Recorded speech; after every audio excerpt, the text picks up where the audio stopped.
El segundo hombre más poderoso de Corea del Norte ha sido arrestado. Nadie sabe qué está pasando. Se le acusa de traición. Horas más tarde, con la cabeza cubierta, es llevado frente a un pelotón. Escucha voces, voces que reconoce. Y de repente, Jang Song-taek acaba de ser ejecutado. Y la orden la ha dado su sobrino, Kim Jong-un. Está enviando un mensaje a todo el país. No se desobedece al líder supremo. Pero lo más turbio no es la ejecución. Es quien da la orden, porque Kim Jong-un no lleva décadas en el poder. Es un joven sin experiencia, ha pasado gran parte de su vida fuera de Corea del Norte, y de un día para otro tiene que gobernar un país entero, rodeado de hombres que llevan toda su vida acumulando poder, y en ese sistema equivocarse no significa perder, significa morir. Pero, ¿cómo termina tomando decisiones como esta? Porque antes del poder y del miedo, Kim Jong-un no era más que un niño. Según el régimen, Kim nace el 8 de enero del 82, aunque la realidad no está tan clara. Algunas fuentes dicen en el 83, otras en el 84. Hasta la fecha de nacimiento no es un simple detalle, es el inicio de una historia perfectamente diseñada, una historia que lo vincula directamente con algo más grande, la llamada sangre del Paektu, una línea sagrada que según el régimen le da el derecho indiscutible a gobernar el país. Pero mientras esa historia se construye de cara al mundo, la realidad es otra.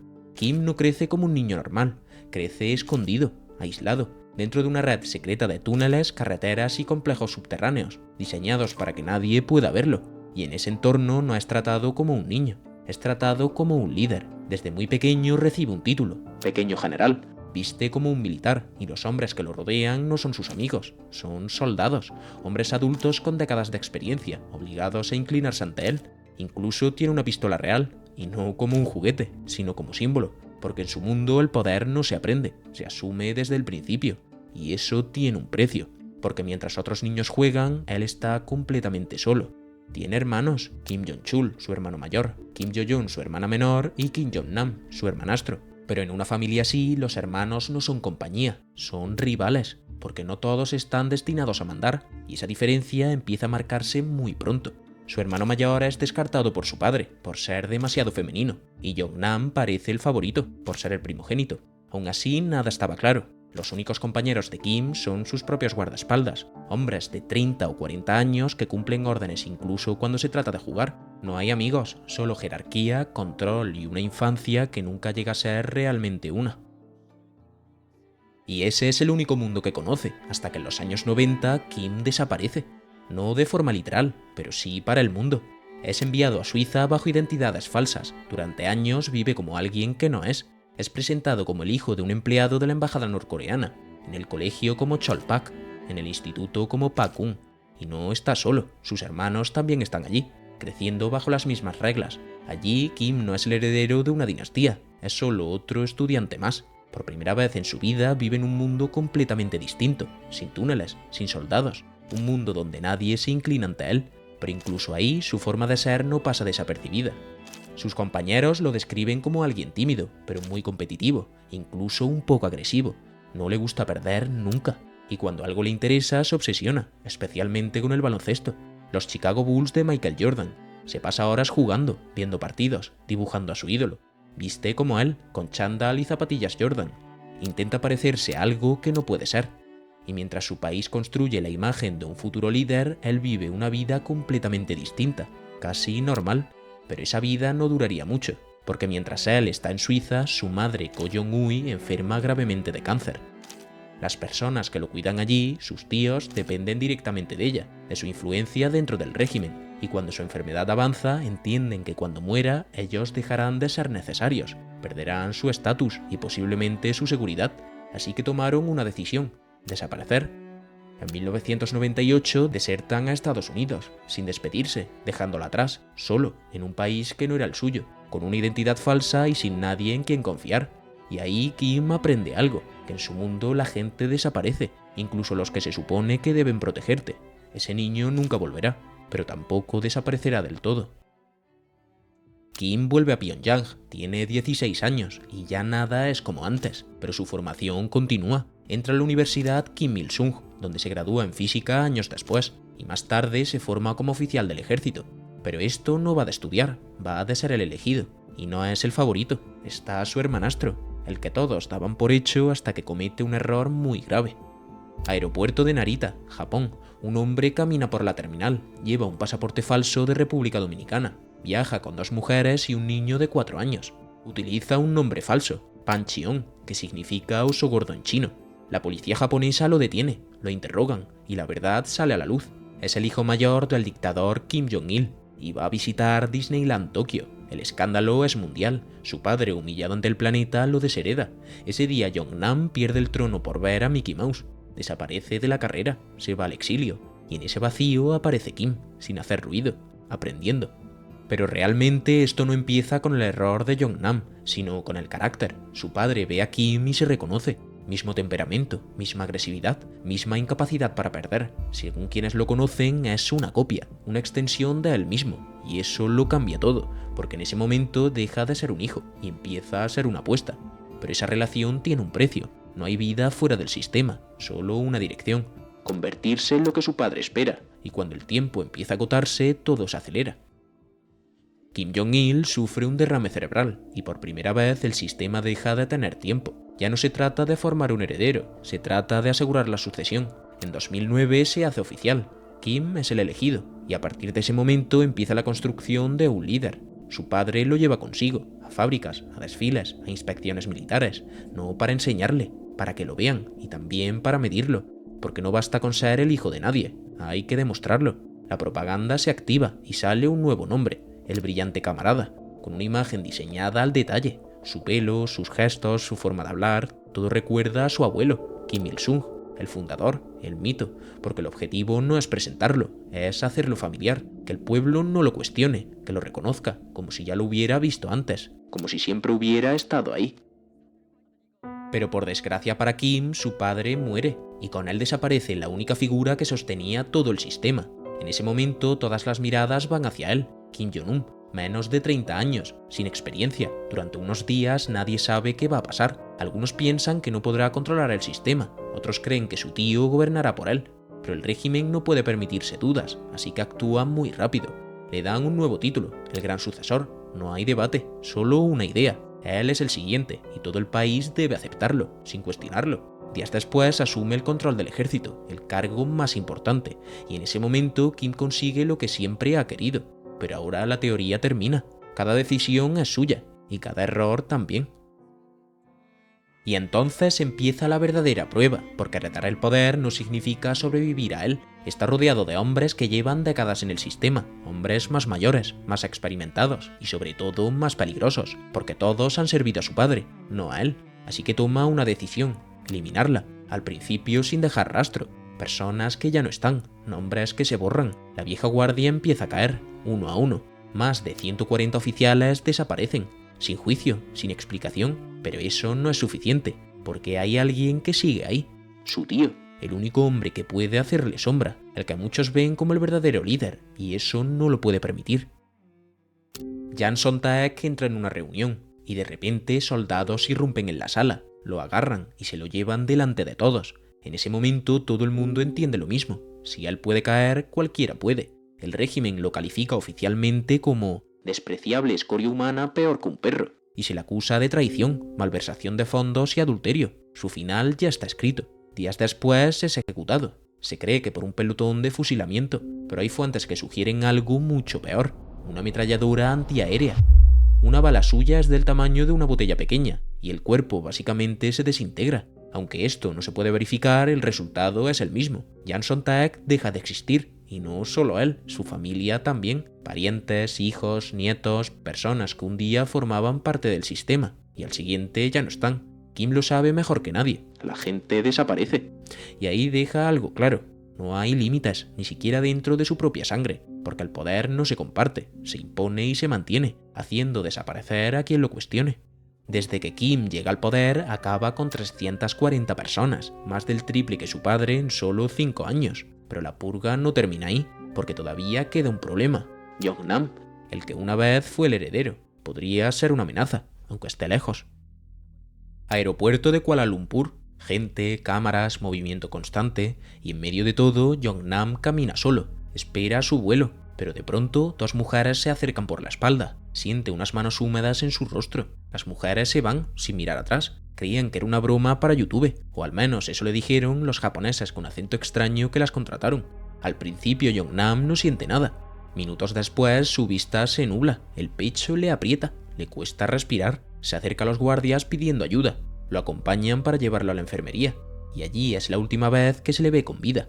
Lo que le habían puesto en la cara no era casual, era VX, un agente nervioso de los más letales que existen, clasificado como arma de destrucción masiva. Paralizó sus pulmones y en 20 minutos el hermano mayor del líder supremo había muerto. Que quede claro, que incluso fuera del país nadie está a salvo. A partir de ese momento ya no hay dudas. Kim deja de ser un misterio y se convierte en un líder que ya ha demostrado hasta dónde está dispuesto a llegar. Y después de esto el mensaje ya está claro, el miedo funciona, pero no es suficiente, porque un líder no puede sostenerse solo con miedo, tiene que ser aceptado, tiene que parecer inevitable, y ahí entra la propaganda. Cada imagen está supervisada por su propia hermana, Kim Yo-jong, su mano derecha. Lo vemos llorar, mostrando empatía, pero también lo vemos cabalgando, un caballo blanco en el Monte Paektu, como un líder sobrehumano, mítico. Todo está pensado, incluso los sombreros, para que el pueblo no vea a alguien nuevo, sino a alguien que ya conoce, a su abuelo. Y dentro de su país construye otra realidad.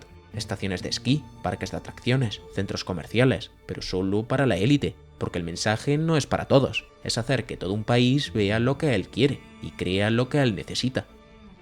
Y mientras el mundo ve sus ejecuciones, la vida de Kim es otra, completamente distinta. Palacios, yates, fiestas privadas, un estilo de vida que no tiene nada que ver con el país que gobierna. Él vive al margen de ese mismo sistema, como si no formara parte de él. El mismo hombre que exige sacrificio no sacrifica nada. El mismo líder que controla cada detalle del país vive rodeado de cosas que ese país nunca verá. Y eso es parte del poder, porque cuanto más grande es la distancia, más difícil es de alcanzar. Y a su lado siempre aparece ella, Ri Sol-ju, elegante, sonriente, perfecta, no está ahí por casualidad. Su matrimonio fue organizado muy rápido, en 2009, cuando su padre empieza a morirse, porque un líder también necesita una primera dama, y ella cumple ese papel. Pero antes de eso, Ri Sol-ju era una cara conocida en la televisión, era una estrella, cantante principal de la orquesta Unhasu, el grupo musical más prestigioso del país. Incluso hay vídeos donde se la ve cantando temas patrióticos.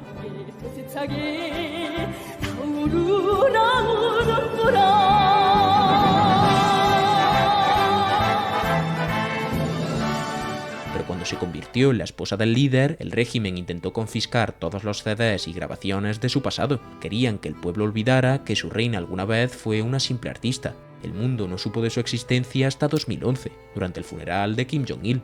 Los medios no sabían si era parte de la familia. En 2012 apareció de repente sentada junto a Kim en un concierto de la banda Moranbong, y días más tarde, durante la apertura de un parque de atracciones, la televisión estatal dio el nombre. El mariscal Kim Jong-un asistió a la ceremonia con su esposa, la camarada Ri Sol-ju. Ahí se confirmó que era su esposa, la cara amable, la versión moderna. Kim pasó de ser un joven agresivo y solitario a un hombre de estado moderno, un líder que camina del brazo de una mujer elegante, con vestidos entallados y bolsos Dior, como si todo fuera normal, como si nada de lo anterior hubiera pasado. Y en medio de ese control hay algo que no encaja. Año 2013, Corea del Norte recibe a un invitado. No es un político, es Dennis Rodman, una estrella de la NBA, excéntrico, impredecible y completamente ajeno a ese mundo. Pero antes de él había otro nombre, Michael Jordan, el ídolo, el que Kim admiraba desde niño. Intentaron traerlo pero no aceptó, y entonces llegó la segunda opción. Rodman entra en el país sin saber muy bien dónde está, piensa que será un viaje más, pero lo que se encuentra es otra cosa. Un estadio lleno, miles de personas llorando, aplaudiendo, durante minutos, y no por el deporte, sino por Kim. Y aún así conectan rápido, sin política, sin ideología, solo baloncesto, hablan durante horas, y al final se hacen amigos. A partir de ahí todo cambia. Rodman entra en su mundo privado, uno al que casi nadie accede. Alcohol, puros, risas, le enseña su vida real, su lujo, su isla privada, un lugar que según Rodman podría ser Hawái o Ibiza, pero donde solo vive Kim. Y en ese entorno Kim deja ver algo distinto, el niño que creció viendo la NBA, que soñaba con Estados Unidos, que quería ir al Madison Square Garden a ver un partido. Ese niño que dibujaba Jordan sigue ahí dentro, enterrado, pero no desaparecido, porque Rodman lo ve y lo dice. Es un buen tipo, un amigo, Incluso revela algo que nadie sabía, la existencia de su hija, Kim Yu-ae. Mientras el mundo intenta entender a Kim, uno de los pocos que lo conoce de cerca no ve a un monstruo, ve a una persona, y desde fuera la imagen se vuelve confusa, porque Rothman lo describe como alguien con quien beber y reír, y el régimen se aprovecha, porque esta relación no es solo personal, es propaganda, es mostrar a un líder abierto, humano, cercano, mientras todo lo demás sigue exactamente igual. De repente, Kim desaparece. Los medios especulan con un colapso del régimen. Se dice que su hermana ya gobierna en las sombras, y durante 40 días no se sabe nada. Finalmente aparece, caminando con un bastón. Le habían quitado un quiste del tobillo, causado por su obesidad y su obsesión por el queso Emmental, mientras su país tiene problemas para alimentarse. Esto, junto al tabaco y el alcohol caro durante años, hizo que contrajera gota, y la propaganda norcoreana admitió que el líder sufría un malestar físico, algo que nunca hacían con su padre. Para este punto ya no le quedan rivales, no hay oposición, no hay competencia, no hay nadie por encima, y aún así vive como si todo fuera una amenaza, porque el problema del poder absoluto es que no elimina el peligro, lo cambia, ya no viene de fuera, viene de cualquier sitio, de un error, de un rumor, de algo que aún no ha pasado, y Kim vive ahí, de forma constante, porque sabe algo que nadie más puede permitirse olvidar, que en su mundo todo es reemplazable, incluso él, por eso no deja nada al azar. Cuando viaja no usa baños públicos, lleva el suyo propio, sellado, para que nadie pueda acceder a su ADN, a lo que su cuerpo pueda revelar. Cada comida es revisada, cada detalle analizado, como si en cualquier momento alguien pudiera intentar matarlo. Pero esto no es miedo irracional, no es locura, es aprendizaje, porque creció viendo cómo la gente desaparece, y ahora es él quien está arriba, y por eso no confía en nadie, solo en un círculo mínimo, y dentro de ese círculo hay una figura clave, su hermana. No está en segundo plano, no es secundaria, es parte del control. Mientras él sonríe, ella amenaza. Mientras él aparece, ella decide. Controla la propaganda, filtra la información, define lo que existe y lo que no. Y cuando hace falta es ella quien endurece el tono, porque en ese nivel la confianza no es afecto, es supervivencia. Y Kim lo sabe mejor que nadie. Y esa paranoia va con él a todas partes, porque cuando Kim se mueve no viaja, se protege, se encierra en una fortaleza rodante, un tren blindado, un búnker de lujo diseñado para sobrevivir a un ataque nuclear, 21 vagones blindados, diseñados para que nada entre y nada salga. El suelo es a prueba de explosiones, impenetrable, por eso solo va a 60 km por hora. Delante del tren de Kim viaja otro tren para revisar las vías, detrás un tercero con sus guardaespaldas y suministros. 100 agentes de seguridad revisan cada estación. Tiene vagones diseñados para transportar sus coches personales, para que pueda bajar y subir directamente al coche sin tocar el suelo, y dentro del tren el tiempo se detiene. Lleva cocineros de élite, hay cajas de vino francés, langostas frescas transportadas en avión. Cuenta con un vagón salón donde actúan las brigadas de la alegría, músicos y bailarinas elegidas por el régimen para los largos viajes a baja velocidad. No es una elección práctica, es una tradición, la misma que seguía su padre, que cruzó Rusia en tren sin subir jamás a un avión. Y su hijo hace lo mismo, pero esto no es un tren normal, es un centro de mando. Circula por rutas diseñadas para desaparecer, miles de túneles, se habla de más de 8000, algunos a cientos de metros bajo tierra. Una red secreta que conecta palacios, bases e instalaciones militares, para que nadie sepa dónde está. Y mientras se mueve, Kim sigue gobernando. Y todo esto tiene un coste, y Corea del Norte no debería poder pagarlo. Está aislada, sancionada. Pero aún así el sistema sigue funcionando, porque el régimen no funciona como un país normal, funciona como un cártel. Cada año entran miles de millones, dinero que no existe oficialmente, armas, drogas, dinero falso, operaciones diseñadas para moverse fuera de la ley. Pero hay algo más difícil de rastrear: internet, hackeos, estafas, incluso perfiles falsos en LinkedIn y Discord. No solo buscan dinero, buscan información. Puertas abiertas, porque en ese nivel la guerra no siempre se ve, y cuando el mundo entra en conflicto, ellos encuentran su oportunidad, como por ejemplo en la guerra en Ucrania. Corea del Norte envía armas, munición, miles de proyectiles, y a cambio no solo reciben dinero, reciben tecnología, conocimiento, apoyo militar, porque el objetivo no es solo ganar hoy, es seguir estando mañana. Pero todo esto no se mueve solo, existe una estructura oculta, diseñada para gestionar ese dinero. Se llama la Oficina 39, una división del régimen encargada de lo que no puede existir, a gestionar cuentas invisibles, ingresos que no existen oficialmente. Y mientras tanto, hacia afuera hay otra imagen: parques, estaciones de esquí, centros comerciales, una Corea del Norte que parece avanzar, moderna, abierta, incluso utilizan youtubers. Pero nada de eso es real, porque sin lo que ocurre en la sombra el país no se sostiene. Y mientras todo esto ocurre, hay gente que entra en Corea del Norte sin entender dónde está entrando. Otto Warmbier, un estudiante estadounidense, viaja como turista. Un viaje normal, o eso cree, hasta que comete un error. Según el régimen, intenta robar un cartel de propaganda, y en Corea del Norte eso es un crimen. Es detenido, juzgado y condenado a 15 años de trabajos forzados, y después desaparece durante más de un año, sin información, sin imágenes, hasta que de repente reaparece en 2017, pero ya no es el mismo, está en coma. Es liberado y enviado de vuelta a Estados Unidos, y días después muere. Entonces el caso explota. Estados Unidos acusa al régimen, hablan de brutalidad, de tortura, de violaciones de los derechos humanos. Donald Trump lo llama un régimen brutal, pero poco después todo cambia. En plena negociación, Trump declara algo inesperado. Dice que cree que Kim no sabía nada, y ahí todo se vuelve muy confuso, porque más allá de la política está la realidad. Otto Warmbier entra como turista y sale sin vida. No hace falta ser un enemigo, solo estar en el lugar equivocado. Kim falta al Día del Sol, el cumpleaños de su abuelo, algo imperdonable, y desaparece durante 20 días. Reportes de inteligencia sugieren una cirugía de corazón fallida. El medio TMZ y varios oficiales japoneses reportan que ha muerto. Las redes sociales se llenan de memes sobre su hermana tomando el poder. El pánico financiero golpea a Seúl. Cuando reaparece en una fábrica de fertilizantes se ve una pequeña marca de pinchazo en su muñeca, confirmando que algo había pasado.